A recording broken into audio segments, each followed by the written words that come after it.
I can't tell who's all here. Yes, okay. Joe is here, Mary's here, Erin Conneely. Erin is not here Erin here? today. Nope, apparently not. No, Joe, I'm here. Yeah. She's joining? I'm here, Joe. I was Oh, muted. good. Oh, I'm sorry. Oh, great. Okay. Thank you. Ann is here. Andrew Kellogg is not here. Right. Andrew's not. Okay. Nick isn't here. Amy Messenger, I know she's here. Suzanne is here. Okay, so we have new people, right? We have Tara is here. And who else is here? Oh, let me see. Kim Jacobson is here. Carol Waxman. I'm going to do And- board members, commission members first. Tara and Kim. Amy is Stevie here. Ann is here. Ann is here. Erin is here. I see. Okay, Suzanne is here. Stevie Ann is here. Kim And Jacobson. Jason Mirsky is here. And Tara is here. And okay, and we don't know. Oh, that's just people watching on television. Okay. I know. The other thing I need to find out first. I mean, we definitely have a quorum tonight, no matter what. But Tara, have you been sworn in yet by Essie or someone in the clerk's office? I have. Okay. Kim, were you sworn in? I was sworn in. Thank you. Stevie Ann? Yes, I've been sworn in. Okay. And Jason? There he is. No. Jason?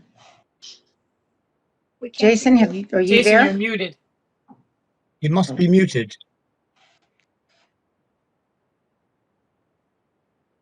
Can you hear us, Jason? Shake your head. Have you been sworn in? Hey, he's been sworn in. Yes. Okay. Okay. All right. I just want to be assured that that everyone was sworn in and that we do have a We don't quorum. want to be divulging any secrets to non-sworn in people. Can't give them the secret password either. That's not, or the handshake. All right. And also, no, we don't have anything to vote on tonight, so we're fine with that. All right. Now, and the other, we have Suzanne Oslander with us. And we also have Carol Waxman, who is our interim library director. And is Helen Rubino Turco here yet? Yes, I'm here. Mary. Thank you. Hi, Helen. Okay, I think we can begin then. Joe, would you like to start things off? Well, okay, then first thing is if anyone's got the minutes, if anyone has anything to comment about the minutes from the March 8th meeting, if we can move to approve those minutes. No one has comments? Somebody move to approve them? I move to approve the minutes. Excellent. Somebody second that, please. I second that. Perfect. All Thank you, in Kim. favor of accepting the minutes, approving the minutes? Anyone comments? Forever hold your peace from that moment on. Okay. All right. So next up on the agenda is a staff report from Ms. Oslander. Delighted she's Good with morning, us. everyone. I just wanted to personally thank Joe and Mary for all their hard work and also welcome all the new commission members tonight. I'm looking forward to working with all of you. I just have one thing to note today, and that is I'm really excited that Faxon Branch Library is going to be a new location for Food Share's mobile program.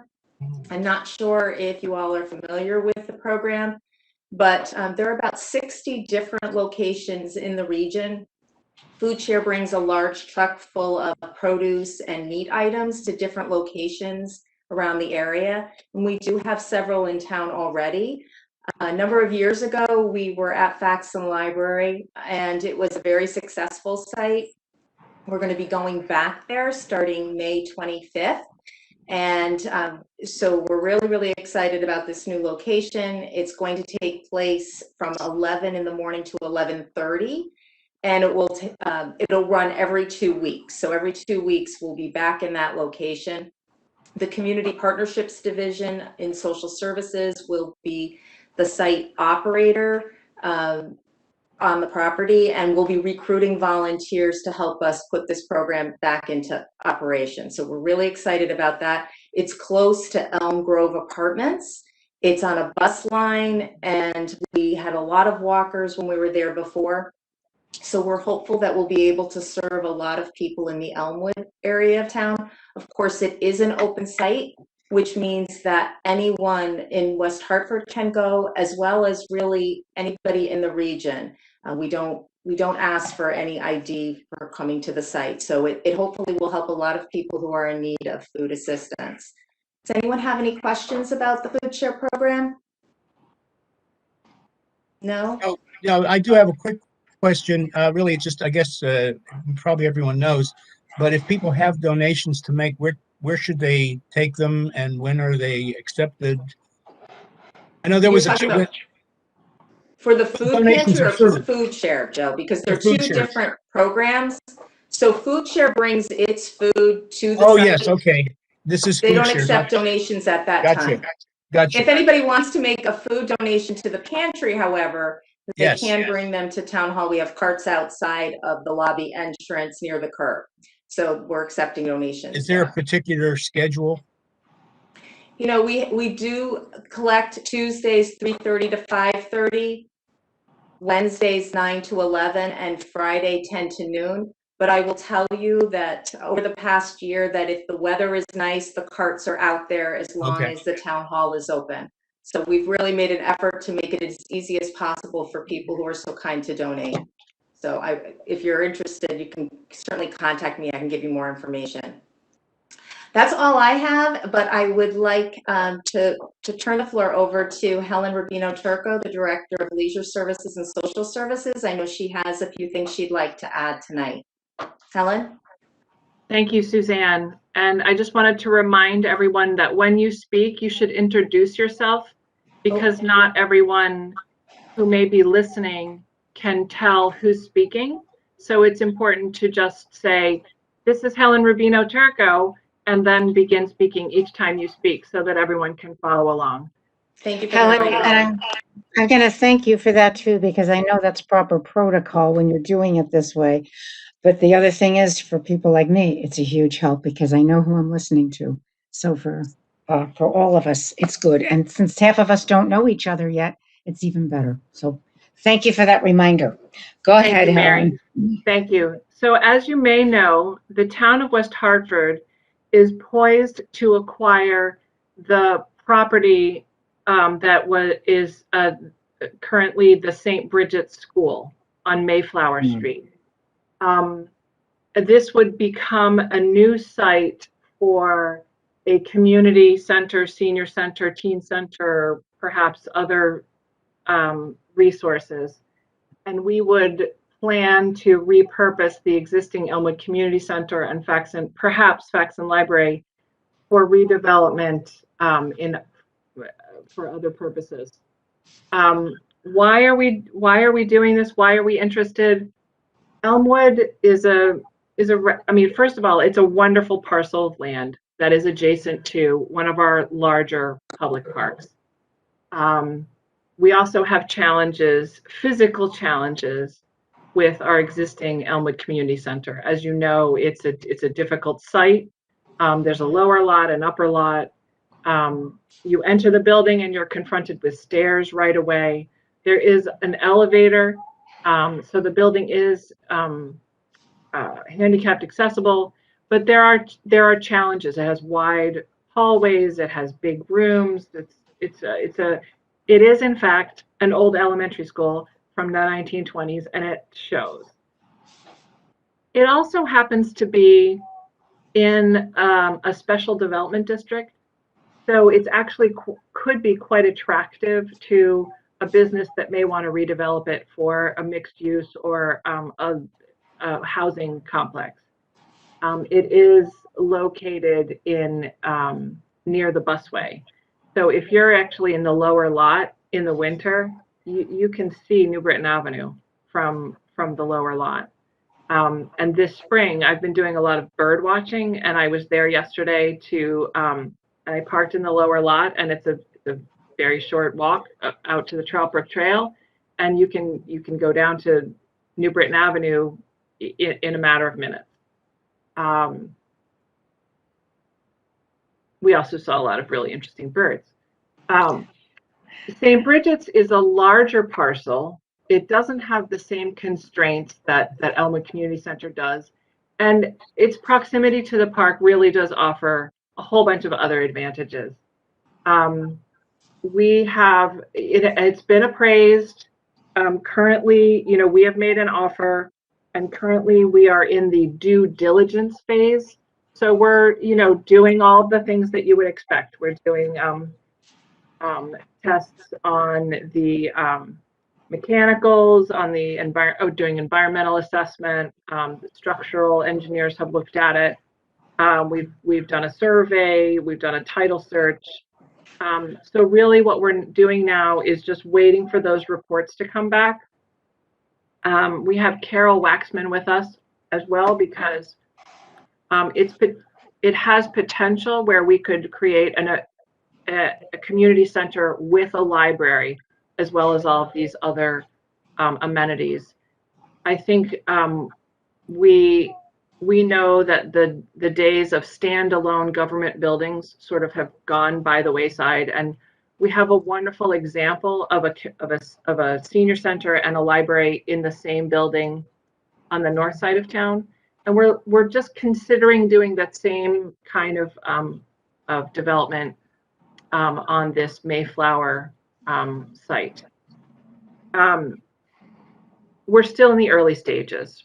Hopefully the environmental reports, and as I said, the oral reports that we are receiving are very positive so far.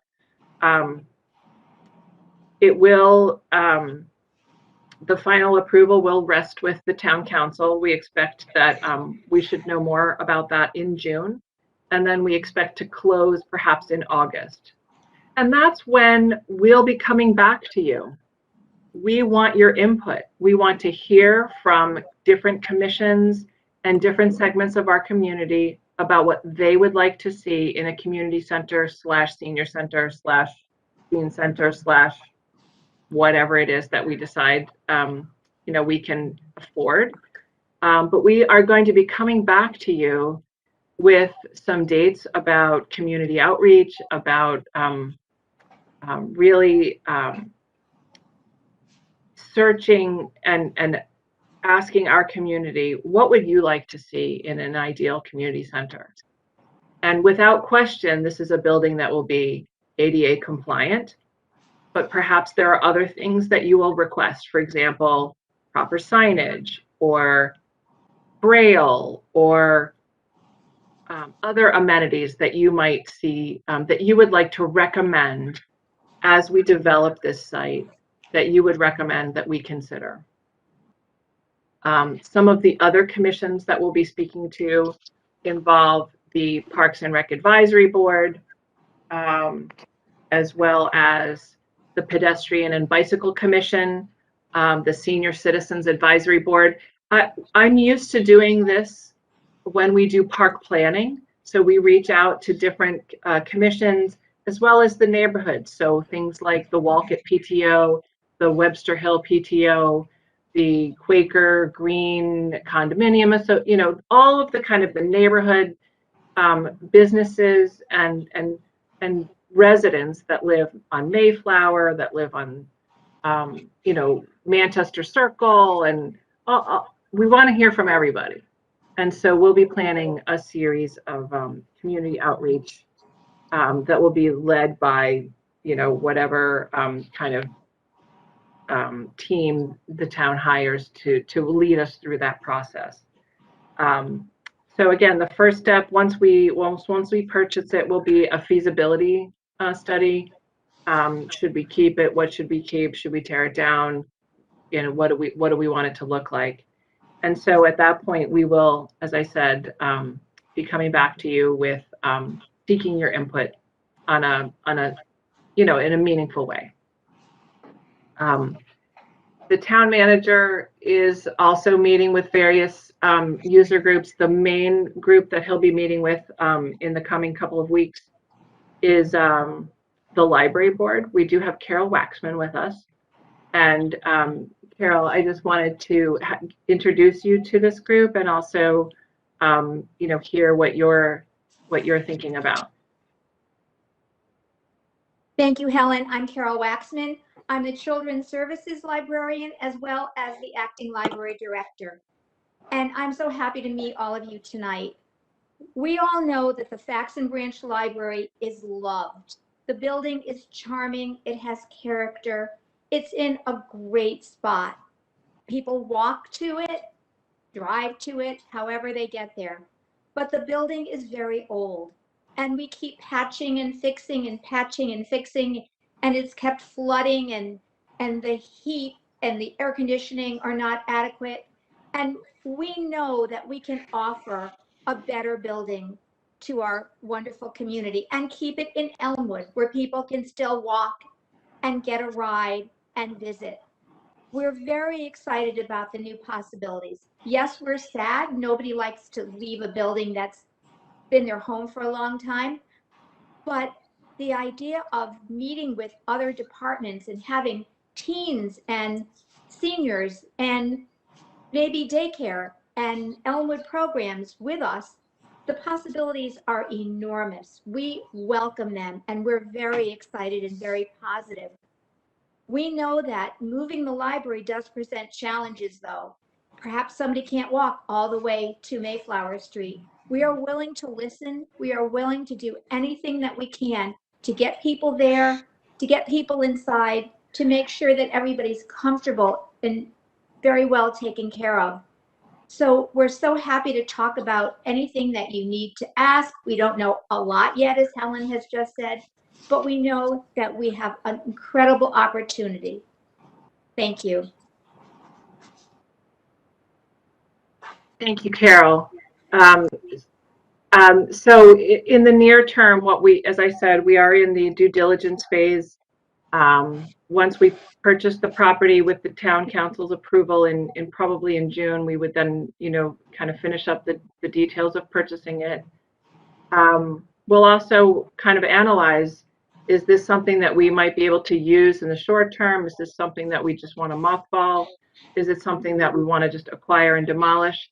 These are all conversations that will be dictated by what is discovered during the due diligence. And as I said, so far, everything is pretty positive. So more to come. We just wanted to make you aware of this and also hope that you'll be willing to participate when we come back again and ask for your ideas.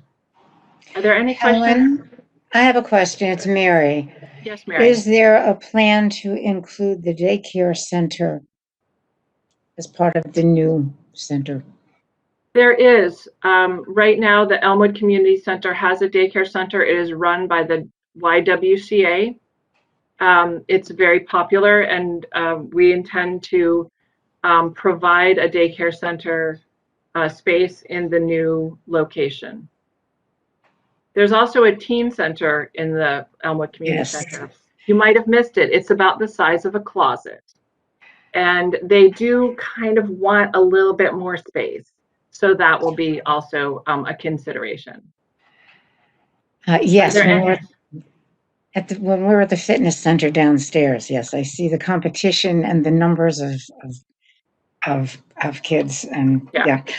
But that's something else, come to think of it too. Are there's consideration for the gym facilities as well to continue? Yes, maybe yes, to that be would enlarged be even? Yes, the senior center gym is very popular. As you know, our West Hartford senior centers are in the process of reopening. Right now, we have a soft opening because we have some temporary tents set up both at the Bishop's Corner and at the Elmwood Community Center location. The fitness centers are opening, I believe, by appointment only. And you can use it. I think they're allowing 4 people per session, and you can have a 45-minute session, and then they clean, and then they let the next group in. So Yes, more because I know they open tomorrow, I guess, because we were petitioned a few weeks ago to choose our day and time preferences. Very good. So So I know we're the ready to go tomorrow. The West Hartford Senior Centers have more information. You can also contact Gina Marino at the West Hartford Senior Center for more information. So that is our report. I'm happy to answer any other questions. Otherwise, we will let you proceed with your meeting, and we'll let Carol say goodnight to Carol.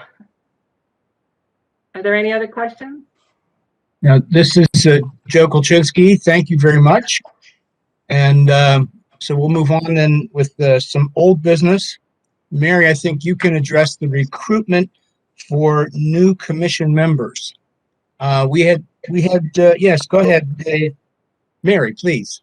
Oh, okay. No, I just wanted to thank you both, Helen and Carol, for coming tonight. Because we hadn't had that on the agenda, and I was hoping that we could talk with you about that. So we're mind reading. It worked out extremely well. I'm glad. And when you want to return, please say the word, okay? Because I think there's going to be enough changes over time that will affect all of us in different ways. And we're happy to not just provide feedback, but we're happy to sit down and talk with you and listen to the next phase of plans. So thank you again. You're welcome. All right. I think for the first time, and either time frames that I've been part of this commission, this is the first time we've ever had 11 out of 11 seats full. We've got our full complement, and we had 7 members out of the 11, and we just through a lot of advertising, so to speak, and a lot of getting the word out all over town in different ways. We have 4 new people, and I'd like to give each of the people just a minute or two to introduce themselves, tell us something about, just a little bit about why you wanted to join this commission. All right? You can have more than a minute or two. Yeah, we won't cut you off, but I don't want to. Don't want to put pressure on you to speak for a long time. But just to give us an idea of why this was an important commission for you to join. Is there some brave soul who would like to volunteer, or should I just? I can volunteer. This is Tara McNeil. Tara Okay. McNeil. Go ahead, Tara. So I actually found out about this through weha.com, and it spoke to me immediately. So I am a person with a physical disability, and I'm also an occupational therapist like Ann is. And I've worked in pediatrics since 1998 as an OT. I have taken partners and policymaking classes, which is geared towards people with disabilities through the state of Connecticut, and it learned a lot about the importance of being part of the community and being a voice for people with disabilities, even those that maybe aren't being represented on the commission here immediately. I live on Mountain Road, so towards the Bloomfield end of town. My boys, I have 2 boys. They went to Norfolk. Now I have one at Bristow and one that just started Hall High School. I'm also a graduate of PLTI, which is Parent Leadership Training Institute, which I took in West Hartford as well. And that really talked a lot about community and the importance of having your voice heard. And this just spoke to me for so many reasons. Thank you. I have to ask you, so I have to share something with you, because I did partners in policy making as well some years ago. Yes. How exciting. We'll talk about that sometime. Absolutely. Yes, it was a very valuable experience. And if anybody else is curious, another time we can tell you more about it. Yes, another time. Thank you, Tara. Yes. All right. Who would like to tell us, talk next? I'll go next. Hi, my name is Kim Jacobson. I'm actually an attorney for the State Civil Rights Commission, the Commission on Human Rights. And so I have a legal background in advocacy, and we deal with disability issues at work. I'm also a person who is living with a disability. I have Parkinson's disease, and I've been doing a lot of speaking about that in various places. And I just thought that this is sort of a perfect way for me to blend my interests. I live on Montclair Drive, which is near the American School for the Deaf off of Fern. And I have two sons, one who graduated from Hall and now has graduated from college and is living in Farmington. And another son who is a high school senior at Hall this year and who will be going to Sacred Heart next year. So I'm just very excited to be here. Thank you. Thank you, Kim. I can How about Jake? Vivian? This is Stevie Ann. Hello, everyone. Nice meeting you. I am fairly new here to West Hartford. I personally don't have a disability, but my fiance's cousin is autistic, and as I spend more and more time with him, I see just some of the challenges he faces in his everyday life. So then I saw the opportunity to get more involved in this commission and would just better like to serve my community and have a better understanding so that I can help those around me. And I live off of Quaker Lane North. Okay, thank you, Thank you. Stevie Ann. And Jason?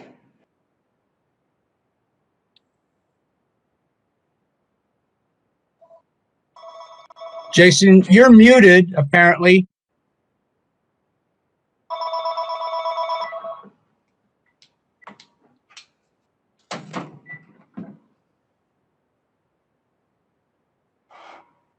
You're apparently muted, Jason. Can you hear me now? Oh, we can hear you now, yes. It was the microphone setting. Sorry, I had to toggle through the different options. I've never used That's all right. WebEx so my name's Jason Mirsky. So my interest is a little bit more professional. I work for a private nonprofit organization here in Connecticut called Marrakesh, and we support children and adults with developmental disabilities. We also support survivors of brain injury. We have a homeless outreach and engagement program.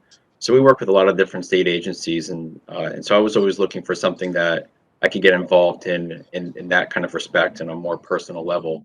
And so when I saw this opportunity, that was something I really wanted to try to get involved in, especially with this, this community. I'm over on Westminster Drive near Duffy, and so my wife and I, we have two children. Eliza, she's just finishing up her last year in daycare, and so she'll be starting at Duffy in the fall. And then our son Elliot, he is over on Wedding Lane. He's in the pre-K program over there. And yeah, that's about it. We've been in West Hartford for about 10 years now. We love the community. Thank you. Thank you very much, Jason.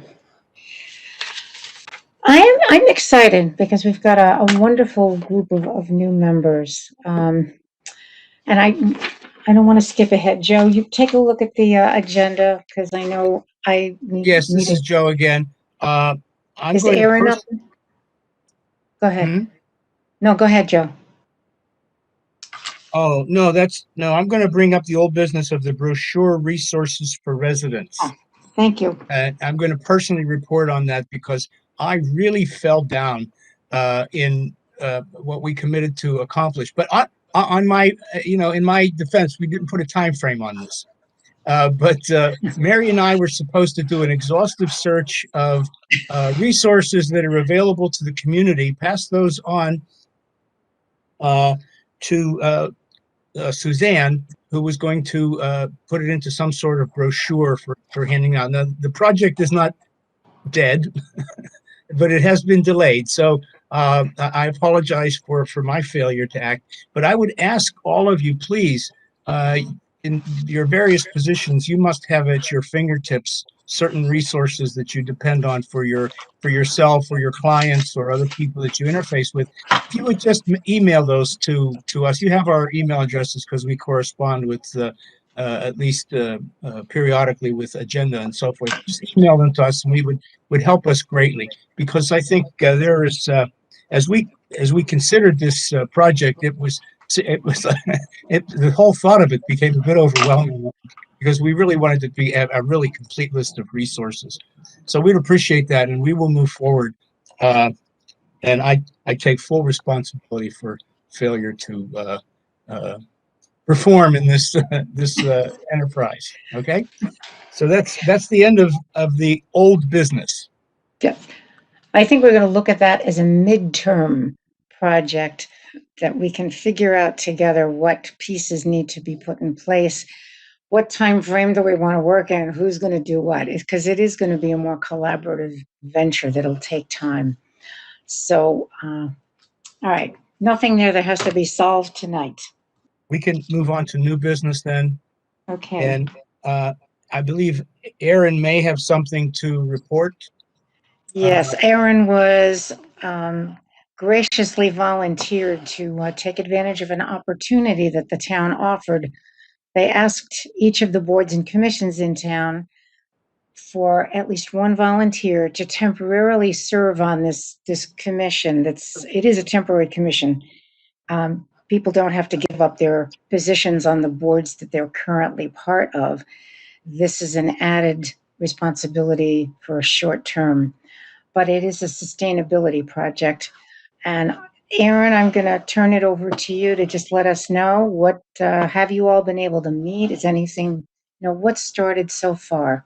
So Erin Conneely here, and actually, Mary, I have to get back to them because they've had some glitches in terms of meetings and stuff, and then I think I fell off the email chain. So before this meeting, that was the first thing I said. I got to go back and figure out where they're meeting and when they're starting up again. They didn't quite get off the ground when they wanted to. They were looking for a lot more members, and it took a lot, I think, for them to get where they want to be. So that's my goal tomorrow, to give them another email and figure out where we're at, and then send you guys a quick update. So nothing so far. Yeah. Okay, well, Erin, thank you, because in time it will materialize. It's funny. There are several new temporary exploration committees for different things. The town has also needed to recruit for those new boards and commissions, and they've also had to re-recruit for, like with us, for the older boards and commissions. They've had a huge number of applicants and a huge number of applicants to consider and appoint and spread the wealth so that they can fill all of these positions to get the jobs done. So I'm not surprised. You and Joe, you're both forgiven. Don't worry about it. We're good. Anything valuable takes time, right? So it'll all happen. On that same note, I am going to call your attention to something else I received, I don't know, a week or two ago. And I would just like to know, it was from the town, Online Community Resilience Building Workshop for May 10th, which is a week from today. The town is looking for some volunteers again for that one. It's a 3-hour workshop next Monday afternoon. It would be easier for me to just read this. They're looking to better understand the connection between ongoing issues, hazard, local planning and action in West Hartford, identify strengths and challenges of infrastructure, societal and natural resources in town, and also to identify and prioritize solutions that will reduce risk and increase resilience in West Hartford. If you haven't received it and would like to see it, I can forward a copy of this to you, or you can go on the town website. But either way, if anybody's interested in doing that, let us know, okay? All right, Joe is the next thing. My report on the Freedom of Information Act meeting I attended. Well, with no denial, I'm going to go for it. As so often, the town, when things are available, the town will often invite us to participate again, to gain better understanding and of how things work and what needs there are and how they need to be met. So last let's see, this was on April 22nd. I attended this. It was a Freedom of Information Act webinar. And the town had asked for chairs of commissions and boards to attend or have a representative. This was through the Connecticut Conference of Municipalities. And there was a great deal of information about how boards and commissions have to work legally, ethically, mainly legally. What are we allowed to do? What shouldn't we do?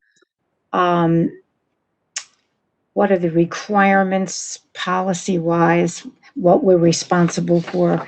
So I'm just going to take a couple of the main points that they talked about. And they talked about regular meetings as opposed to special meetings, because there's different rules for that. They talked about towns, let's see.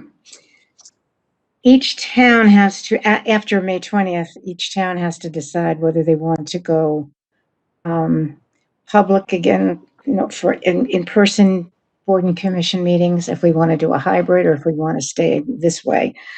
But the whole thing is public access. It's not just a matter of us meeting in a room or on a screen.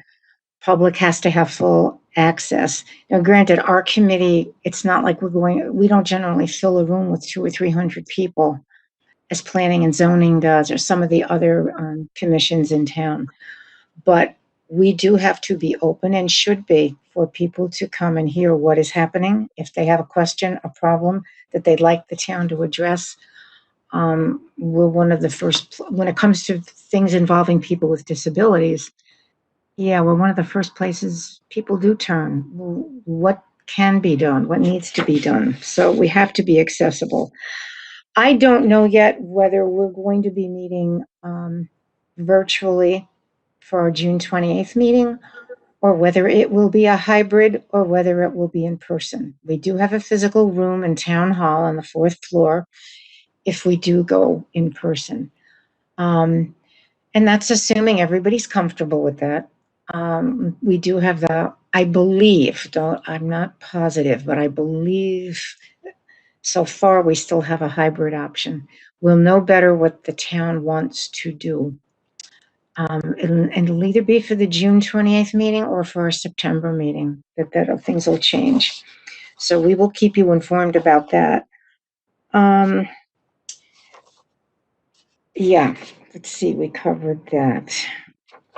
All right, they also described again why agendas need to be, for meetings, they need to be submitted no later than 24 hours before, as in terms of courtesy to the people who have to enter this information on the website and notify people.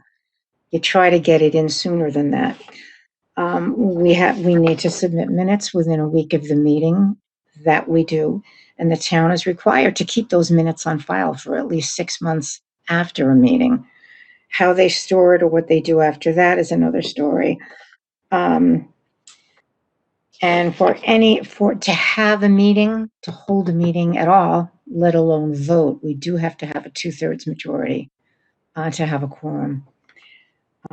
So those are the main things. They got into lots of other legal stuff, which I won't bore you with tonight, but it was worthwhile. I'm really glad that the town extended the invitation, and it helped me understand better as a co-chair with Joe and why we have to do some of the things we need to do. Right. Joe, what's next? I put him to sleep. Uh-oh.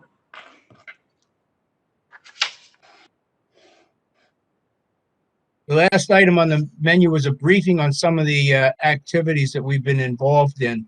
And I really think maybe if they're all listed, the things that we talked about are listed, and it really, if someone has questions or concerns or interest as to specific items on that list, I think we'd be happy to address them. We do need to at least read them, Joe, because we don't have them up on the screen. I can read them. That's fine. Okay. Yeah, thank you. All right. Complete streets.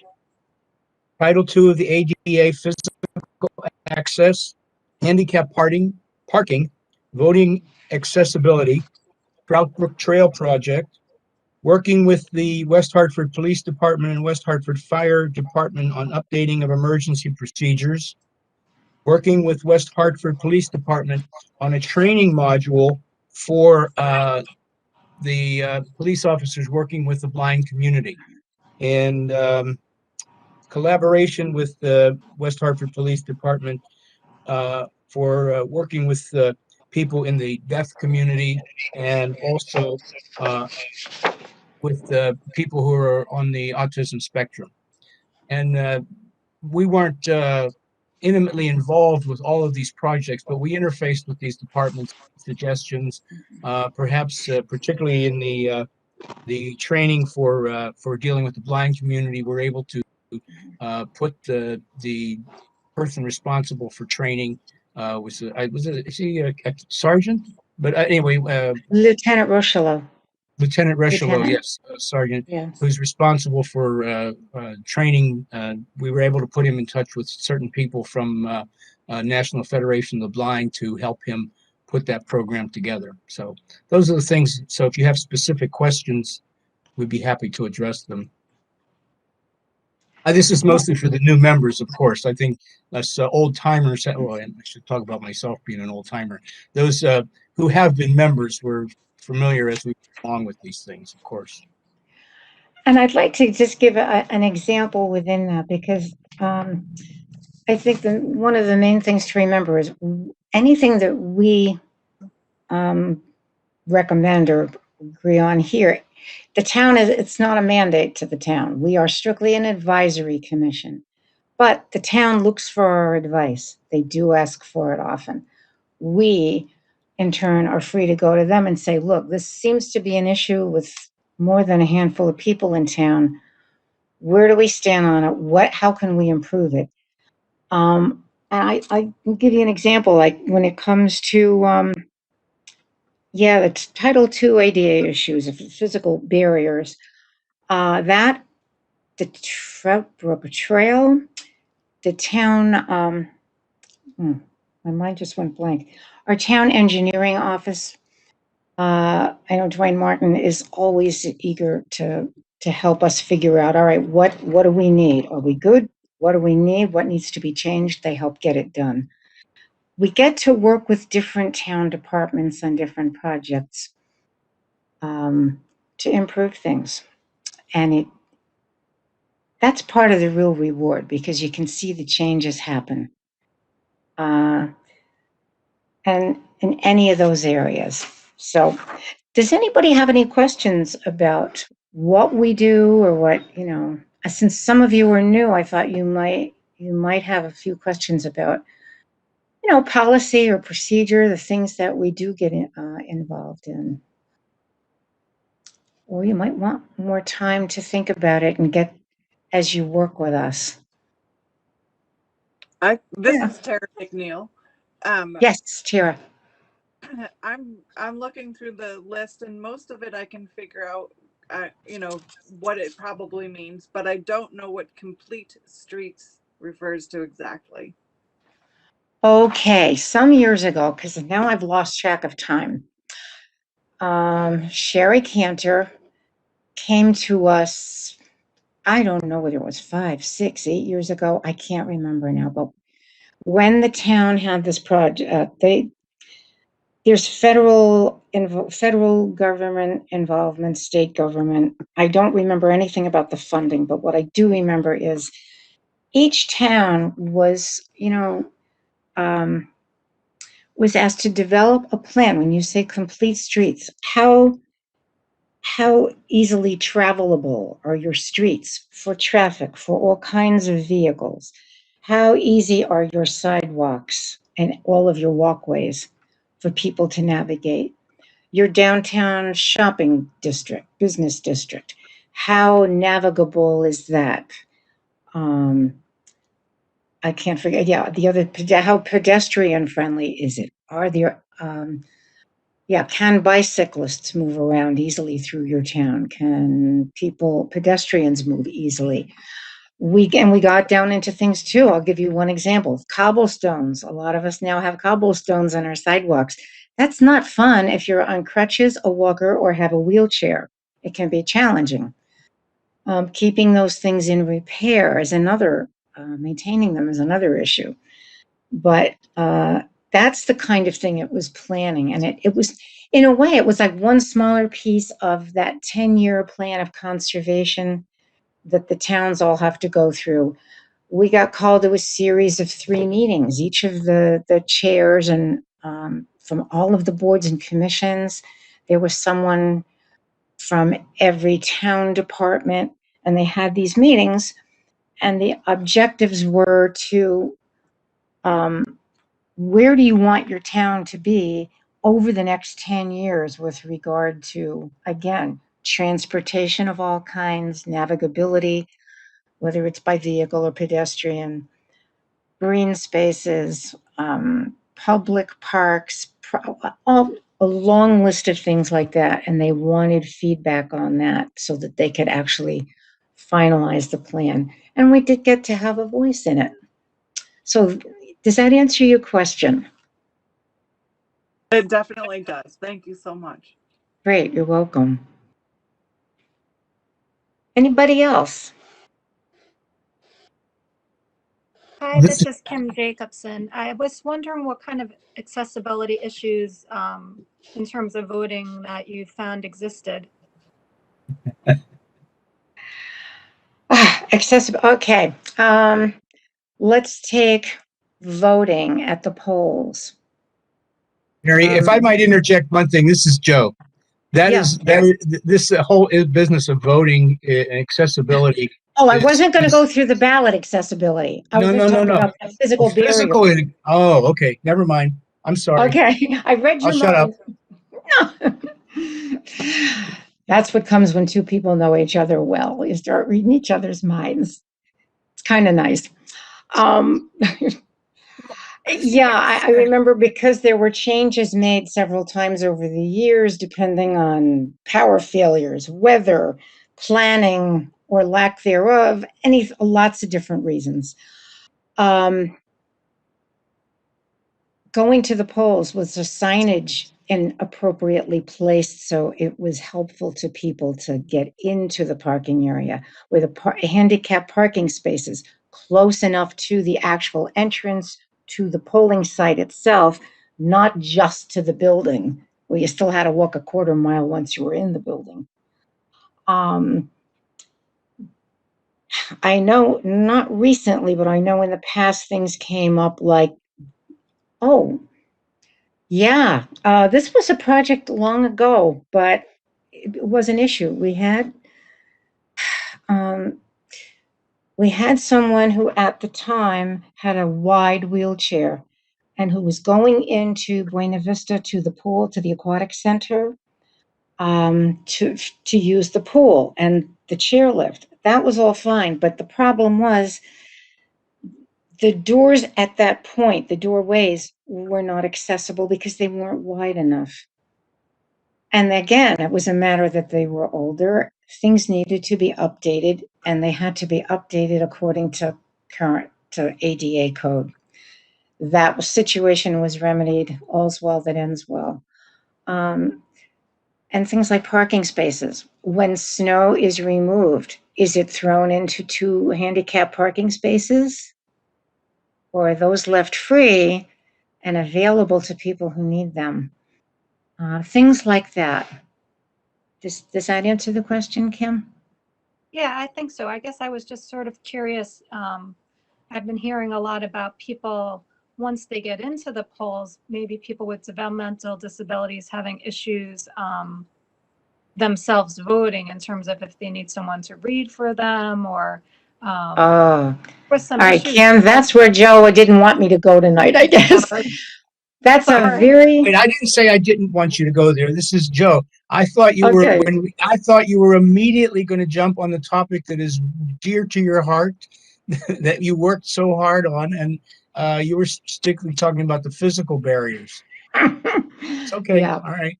Okay. No, that is an entire other topic, and it's going to be with us for a while. I will say this to you.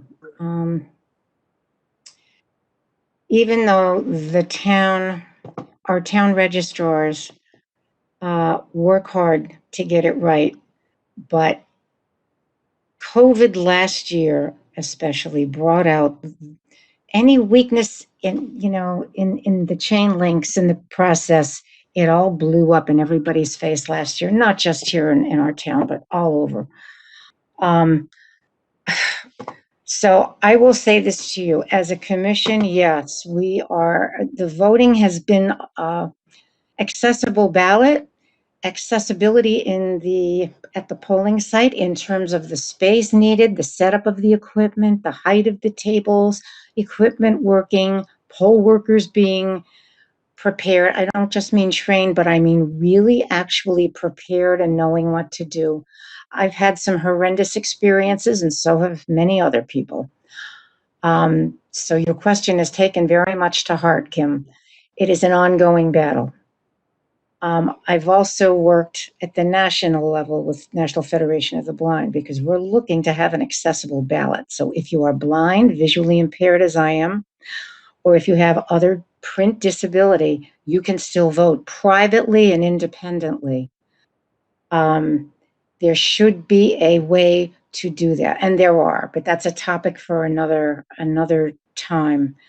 But I feel like this commission has been for a very long time, since this started back in 2007, since the HAVA Act to allow all people to vote privately and independently. Ever since this whole thing started with accessible balloting, it's been a legion of watchdogs, because you fight very hard to earn your right. You had the right in the first place, but let's say to keep it, to maintain it.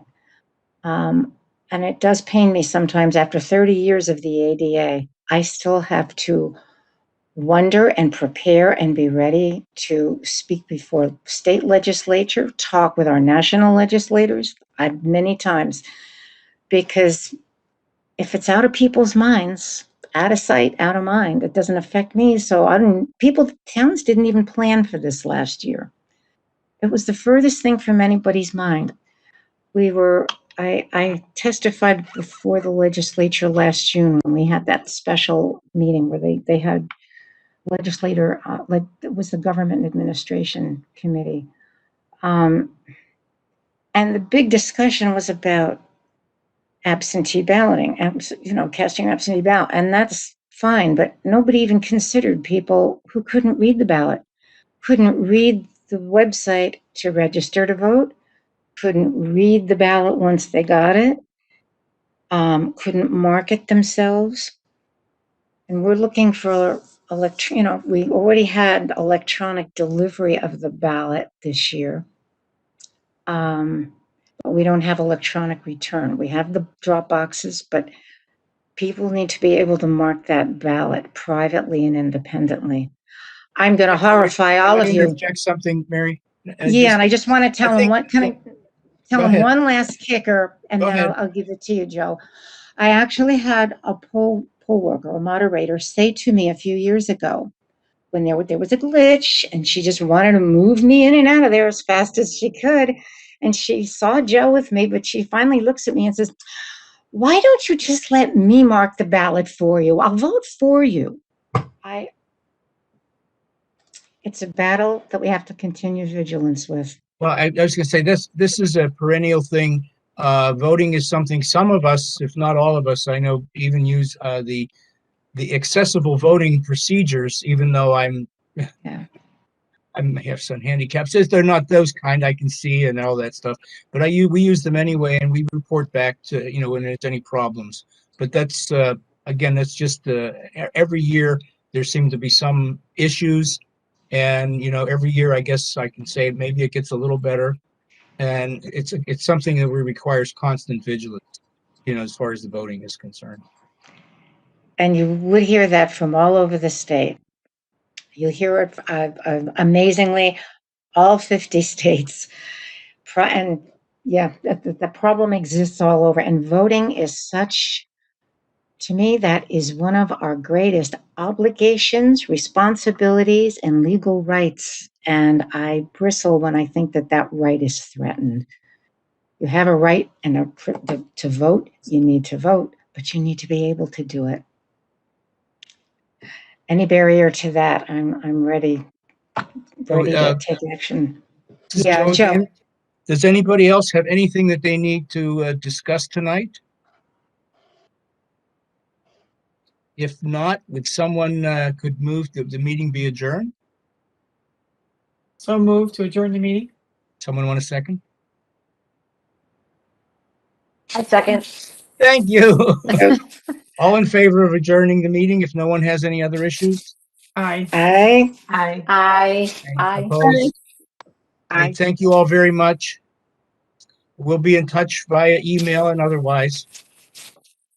And we will see you Great. again on June 28th, either in person or virtually. Thank you all. Sounds good. Thanks. Good night. Good night. Good night. Good night. Good night.